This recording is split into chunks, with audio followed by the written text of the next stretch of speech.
Welcome back to my walkthrough for Resident Evil Remastered, my friends. This is Chris's campaign and I'm playing it on hard difficulty. In the previous section we obtained the chemicals and also the shotgun, and now we're going to start this section by obtaining the dog whistle so that we can obtain the dog collar, which we are going to use to collect the armor key. And by collecting the armor key, we will be able to open a bunch of rooms in the mansion. In fact, in this section I'm going to collect all of the death masks that we need to collect in order to battle the Elder Crimson Head. So I'm going to pretty much clear the mansion in this video. Let's start by obtaining the dog whistle, and to your left you'll also find a handgun magazine in case you want to carry it with you and you are still using the handgun even though you don't need it, especially on the easier difficulties because you'll find a lot of shotgun shells a little bit later on in the game. To dodge this zombie, just hug the wall and you'll be fine.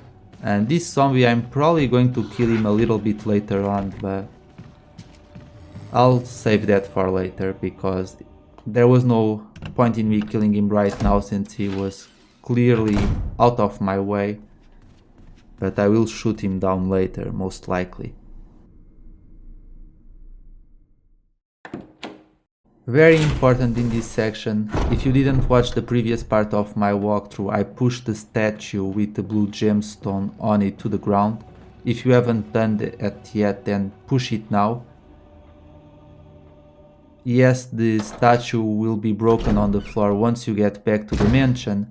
However, Chris needs those extra shotgun shells right now, so I advise that you knock the statue down early on because you'll need the shotgun shells. And now let's prepare our shotgun and blow the whistle, and here comes the dog. This is going to be a little bit tough because this dog has a lot of resistance. As soon as you see the dog turn the screen over there, immediately start shooting him, and it should take 3 shotgun shots to finish him off. I believe that in the easier difficulties it only takes 2. As for that extra dog, you do have enough ammunition to defeat him as well, but I recommend that if you can pick up the collar and leave the area, don't bother with that dog because you won't have to come back to that area ever again. So might as well escape the dog. You can even shoot the dog once and then make your escape. And now we're going to use the dog collar to collect the armor key. First I'm going to burn this body down. This zombie, I accidentally killed him on the first minutes of my walkthrough, on the first part of my walkthrough.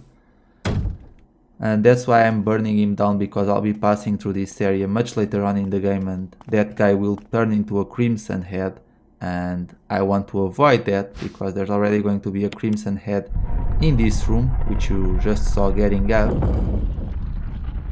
And as such, I decided that it was better to burn his body just to be on the safe side. So now we need to inspect the dog collar, and that will reveal the imitation key, and we'll place the imitation key in place of the armor key, and that will turn this trap off. Let's set it here. There we go. And now we're going to head down and we're going to place the chemicals on the plant so that we can obtain the first death mask of the game. Remember that the Crimson Head will be waiting for you. However, if you remain close to the wall, then you should easily avoid him. Here he comes after me, but you can quickly reach the door. Even though it's funny because the opening of the door animation takes so long that the Crimson Head would essentially have to stay there and wait for Chris to calmly open the door and not attack him. So he's a very nice Crimson Head. So we need the armor key to enter through this room, and that's why we mandatorily needed to obtain the armor key. And now let's go ahead and collect the death masks. If you're playing on the easier difficulties, you should find a flash bomb or a flash grenade, which is one of Chris's defense items. Right as you enter the room, by the entrance of the corridor.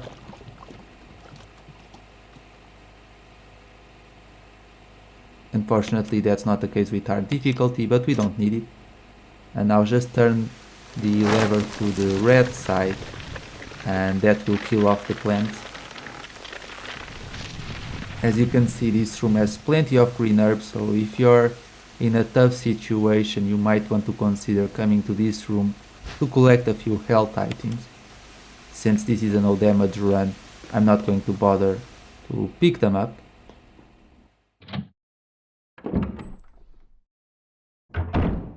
And now I'm going to go ahead and... Nope, I'm sorry guys, I'm not going to bother with you two. But I'm going to go ahead and collect the blue gemstone.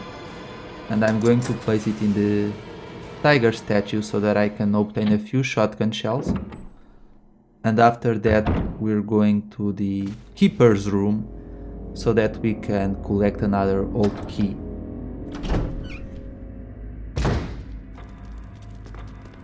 Let's pick up the blue gemstone. As you know, in my Jill walkthrough I left this for much later on, but Jill didn't need that ammunition and Chris does. So I decided to do it now. And with Jill you don't need to go to the keeper's room, because aside from the keeper's diary there's nothing of interest to pick up there.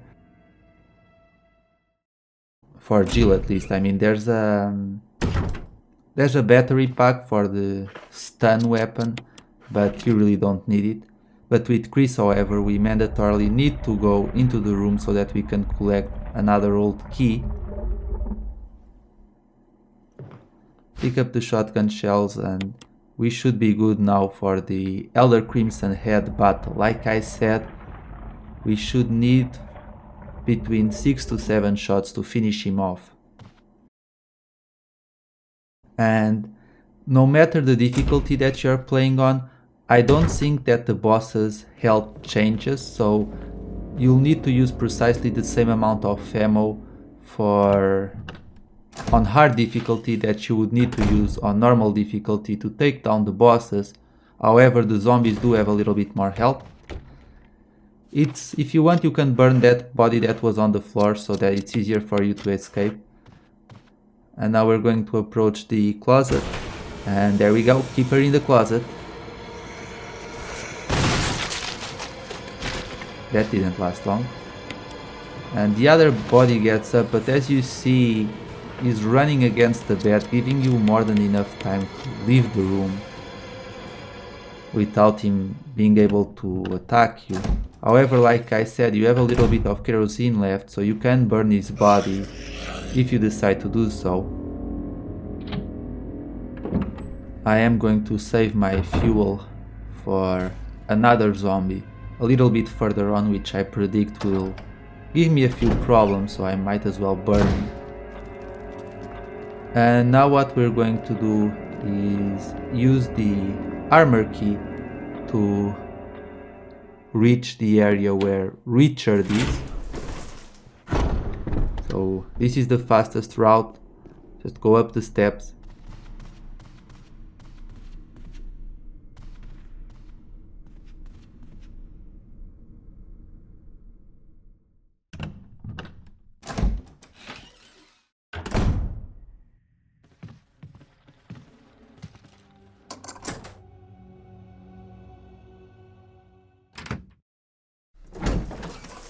So let's go through this room now. You? Chris Redfield, Alpha Team. We're here to rescue you. Richard, what the hell happened to you? Chris, this place... Get your team out of here. Demons everywhere. Don't talk. He's seems to have been bitten by a poisonous snake, but the size of the bite mark is huge.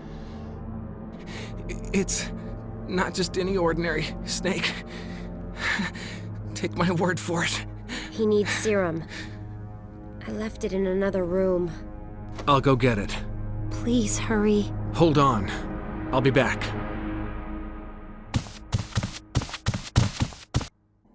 Okay, so we need to get Richard the serum, and we have about 4 minutes to do this. So we're going to backtrack here a little bit. If you don't do this, Richard will die, which is very unfortunate. But the serum, as you may or may not know, is located in the safe room in this area. We're going to go ahead and obtain the serum. As you know, in my Jill walkthrough, I did a few tasks before taking the serum to Richard. I obtained the first death mask and killed the plants before I went ahead and gave the serum to Richard. However, the problem with that is the fact that for first-time players who are still learning the ins and outs of the game, it's not a very good idea to take care of these tasks before you give the serum to Richard, because you only have 4 minutes to do so. And as such, it's cutting it a little bit too close if you go ahead and take care of other tasks before you bring the serum to Richard. And this guy decided to appear already, so I'm going to actually wait for him to start climbing the stairs. Remember that zombies can't grab you while they're climbing the stairs or descending the stairs. They can only vomit, and that makes it a lot easier for you to dodge them.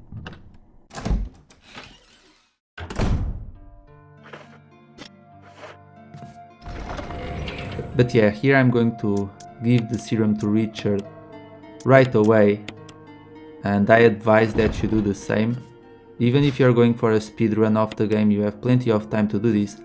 Plus, really the only benefits to doing a speedrun is completing the game in under 3 hours, which I'm doing here, while including the cutscenes and so on. So it's perfectly possible to do this. You don't really need to feel that you need to complete the game in the shortest amount of time possible, because at best you'll appear in the leaderboards that Capcom provided, but those leaderboards are filled with cheaters. There's people who completed the game in like 1 second. In fact, at least in the PlayStation 4, the first 4 or 5 pages are filled with people who completed the game in 1 second, 2 seconds, and that's obviously impossible without cheating. So really there's no benefit for you to complete the game in the shortest time possible. Your goal is 3 hours, and there's plenty of time to do everything, still enjoy the game and the cutscenes, and still complete the game in under 3 hours, like I am going to show you.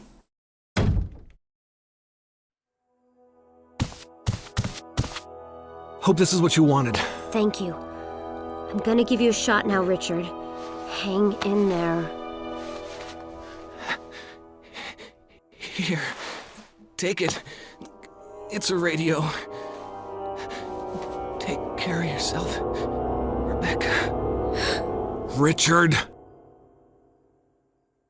He's okay. He's just unconscious. Rebecca, it's not safe here. Let's get Richard to a safer place. Right.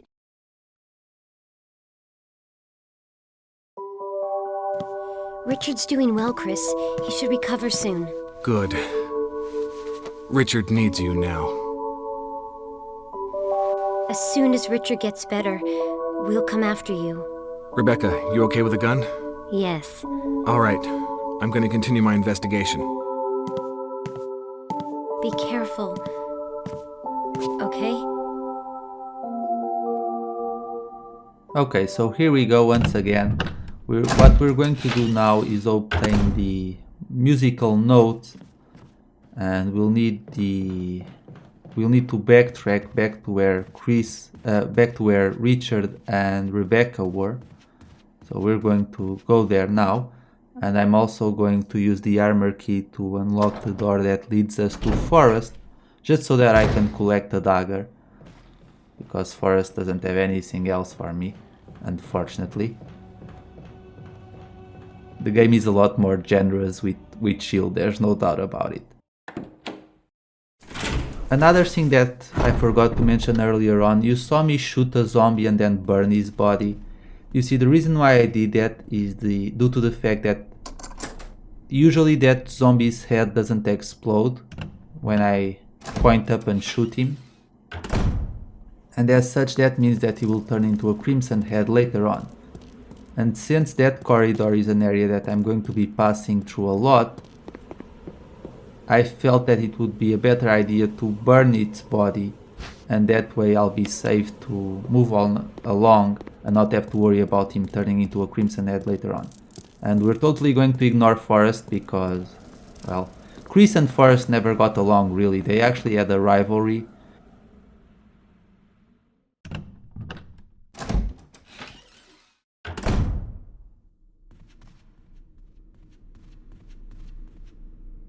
Chris and Forest always competed on shooting competitions, and Chris always won for the most part.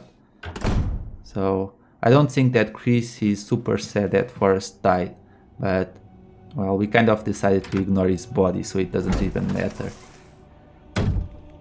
Be careful because there's going to be a zombie in this room now, but we can easily dodge him by going around the pillar there.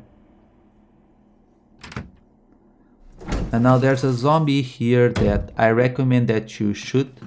You can try and lure him towards the steps and wait for him to start climbing the steps, and then you'll vomit and you can dodge him much more easily. But this zombie, if you don't kill him and move towards the next room, he will actually follow you into the room. And as such, I think it's better for you to dispose of him, just to be on the safe side. And now we're going to use the lighter here. Chris is a smoker, so that's why he carries the lighter with him at all times. So I would recommend that he stop smoking, it's not good for him. And now we're going to lure this zombie to this side right here, and now all that we're going to do is go around the table and pick up the musical score. There we go. There's a handgun magazine on the table, and if you're playing on the easier difficulties, on normal, there's going to be another handgun magazine in the glass shelves. In fact, I think that on very easy and easy, there's even going to be a few shotgun shells in this room, but that's not the case on hard difficulty.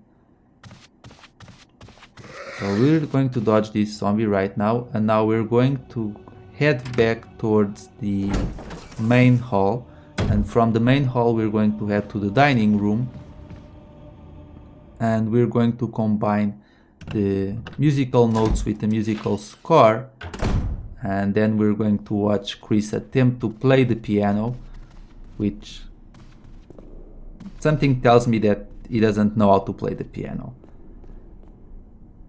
And we'll see what happens next. And there's a zombie in the corridor, the zombie who killed Kenneth, which I am going to dispose of him.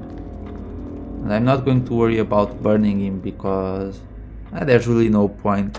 I might have to pass through this room a couple more times, but even if he turns into a crimson head, it won't be a problem later on.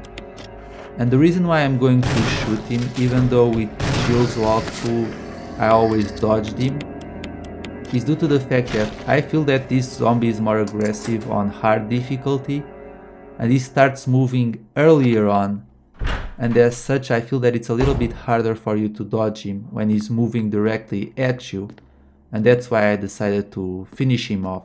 I was hoping that shot to the head will blow up his head, but unfortunately that didn't happen, but that's fine because, like I said, we won't need to worry about him at all.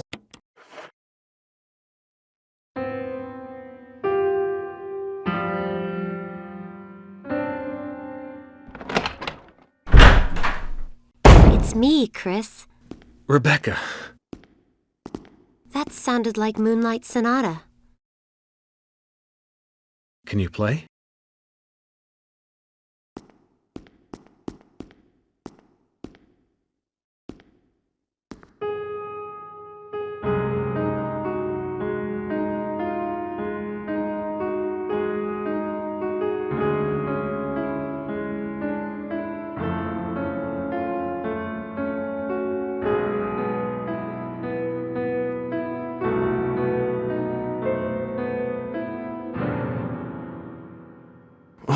What was that? My interpretation is off a little. Let me practice for a while. Sure. But don't get too carried away. Oh, I won't. So we're going to let Rebecca practice and do her thing. And this scene in the original game is really awkward. You see, when Chris attempts to play the piano, he messes up, of course, and Rebecca comes into the room. And that's when Rebecca says, and she's standing right in front of him at this point. Rebecca says, "It's me, Chris." And Chris turns to Rebecca and says, "Is that you, Rebecca?" With her standing right in front of him. That has to be, I know Barry gets a lot of bad reputation for having the worst lines in the game, but if you ask me, Chris is the one that has the worst lines in the game. Let's not even mention getting to the root of the problem and so on, but that's for later on in the game. Thankfully they decided to change the dialogue here a little bit. And unlike the original game, all that you need to do is pick up the emblem, leave the dining room and come back, and Rebecca will already have mastered the piano playing. So let's head back inside the room and let's listen to some music. Chris! Chris! I think I got it!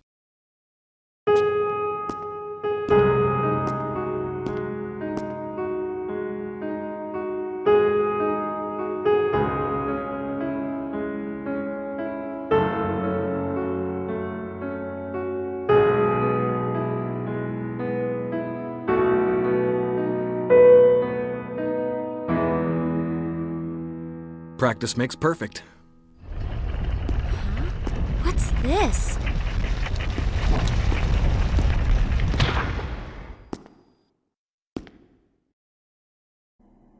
Okay, so now we're going to go ahead and pick up the gold emblem and substitute it with the bronze emblem. And then we're going to go ahead and obtain the shield key. To be honest, that this entire scene doesn't make a lot of sense to me, and I'll explain why in a moment. Were you alright in there? Yeah. Okay, so let's go on and get that shield key. You see, the reason why this scene doesn't make a lot of sense is due to the fact that if you really think about it, there's no clue hinting that you need to play the piano and the Moonlight Sonata in order to make the wall disappear, and so that you can go ahead and collect the gold emblem. And if you're thinking about it from a logical point of view, and I know you shouldn't do this with Resident Evil, but nonetheless, there is no reason for Rebecca to stay there and play the piano just for fun, which is essentially what she did. It's not like they're in a very casual environment. They are in a house full of monsters and zombies, but nonetheless I always found that scene a little bit awkward. So to solve this puzzle we need to turn the large pointer twice towards the armor. The hint is in the painting to our left, where it shows the big sword piercing the guy's head and the small sword piercing the guy's armor, and that's how you know that you need to make the little pointer point towards the armor, and that's how you figure out this puzzle. So just turn the large gear twice to the left and you'll have this puzzle solved. And now this is going to be a tricky part of the game in my opinion, because we're going to go ahead and collect another death mask, and we're going to use the shield key, and we're going to meet the snake that gave that nasty bite to Richard head on, and this time we are not lucky enough to have Richard distracting the snake and shooting at it, so we'll have to do everything on our own, so do be careful. But we can hopefully do this without too many problems.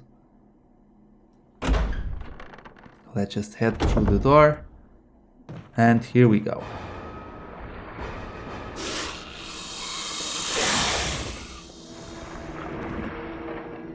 Okay, so what we're going to do is dodge to the right side here and quickly pick up the death mask.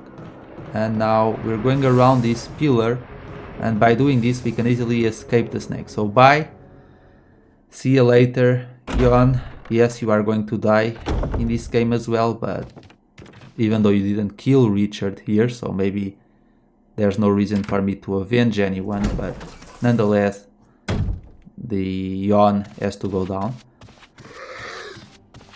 So it's actually fairly simple to dodge the snake.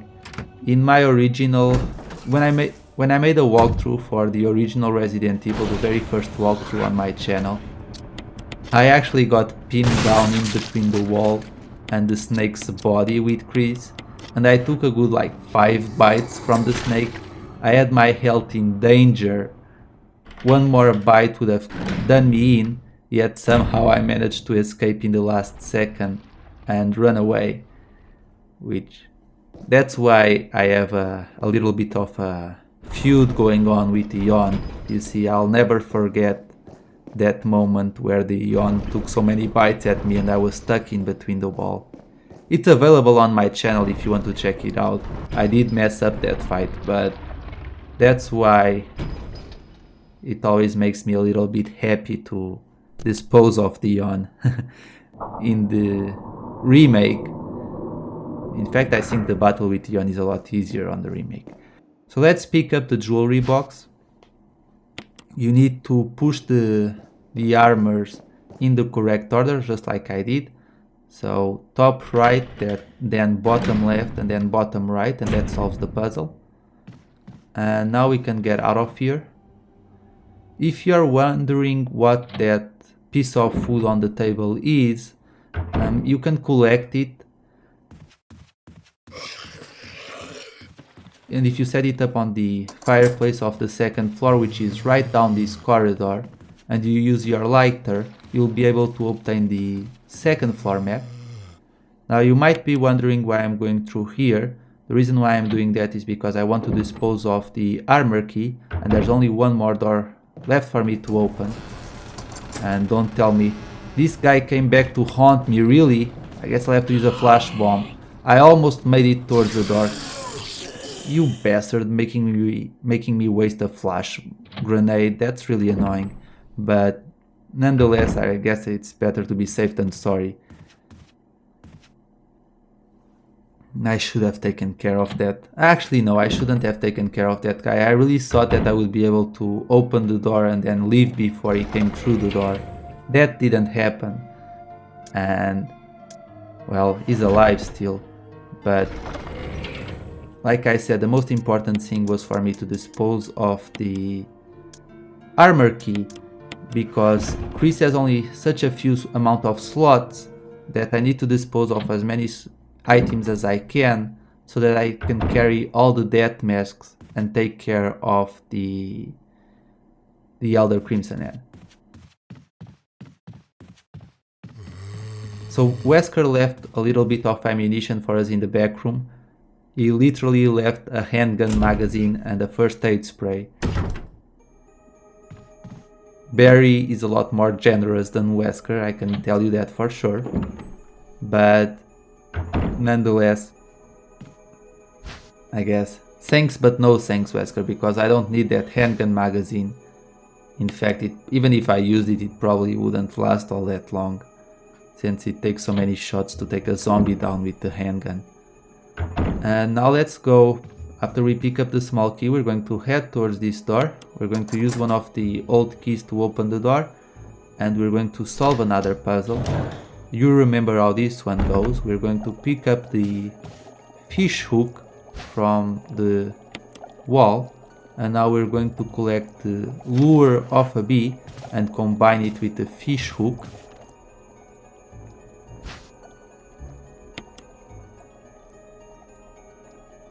We're not going to press the button quite yet, and now we're going to combine both, pick up the bee specimen and replace it with the lure of a bee. And then we're going to place the bee specimen in place of the lure of a bee and press the button, and that will unveil the wind crest. Let's pick it up. And this bee comes back to life somehow. Chris knocks it down, but somehow the bee comes back, gets back up and starts flying. I don't know what Chris's problem is. It's the second time that he could step on something and kill it, but he decides not to do so, making our life harder in the process.